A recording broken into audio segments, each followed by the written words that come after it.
In the rural village of Okanla, where the ancient baobab trees stood watch like sentinels, a sense of unease settled over the residents like a shroud. It was a feeling that had become all too familiar, for in the shadows, a monster lurked. His name was Okoro, the finger digger. Few had seen Okoro and lived to tell the tale, but the whispers of his existence had been passed down through generations. Children would rather together to hear the elders speak of the creature in hushed tones, their eyes wide with fear and fascination. According to legend, Okoro was once a man named Ikenna, a greedy farmer who had incurred the wrath of the gods. He had stolen yam offerings meant for Allah, the earth goddess, and as punishment, he was caused to roam the earth, forever hungry, unless he fed on the tender fingers of children. The villagers believed that Okoro's transformation had twisted his body and soul. His frame was now hunched and gnawed, like a branch warped by the elements. His skin was dry and cracked, like the earth after a long drought, and his eyes glowed with an outwardly light, like embers hidden beneath the arches. The elders warned their children to never stray far from home after dusk, to always keep their hands hidden and to never ever listen to the whispers of Okoro. But there was always one child who thought the stories were mere fantasy, meant to scare them into behaving. This time it was a boy named Chukwuebuka. Chukwuebuka was a restless and headstrong child, always eager to explore and challenge the traditions of his people. One sunny afternoon, he boasted to his friends, Okoro isn't real. It's just a story old people tell to keep us quiet. I'll prove it.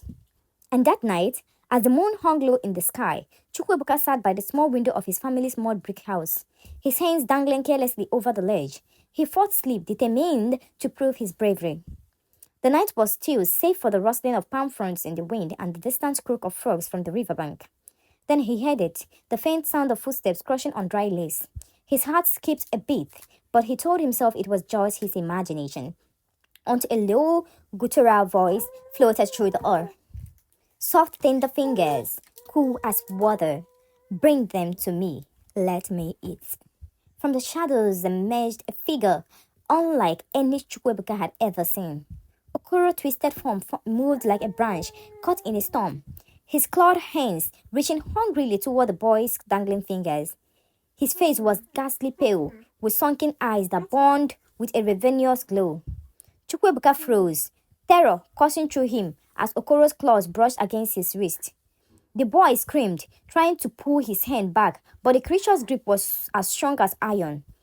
Just as all hope seemed lost, a sharp cry pierced the night, a woman's voice singing a song of protection in Igbo. The earth is our part. Save us. Do not let us be lost in the darkness. Chukwuebuka's grandmother, Norma, burst into the room holding a calabash covered in glowing white chalk markings. She flung its contents, blessed ash and crushed kola nut towards Okoro. The creature shrieked, recoiling as the sacred mixture burned his skin like fire. Norma commanded, Okoro, begone! There is no place for you here. Okoro hissed, retreating into the shadows, his gaunt finger dissolving into the night like smoke. From that day forward, Chukwuebuka kept his hand safely tucked away from sunset. He still bore the faint marks of his wrist where Okoro had grasped him, and he swore he could hear the creature's haunting chant in his dreams. Whispering that night, it will return to claim that was his. And in Okanla, no child dared leave their fingers uncovered after dark. The legend of Okoro lived on, a cautionary tale about the dangers of disobedience and the importance of respecting the traditions of one's ancestors. Chukwuebuka never forgot the lesson he learned that night. He grew up to become a respected elder in the community, known for his wisdom and his ability to keep the traditions of the people.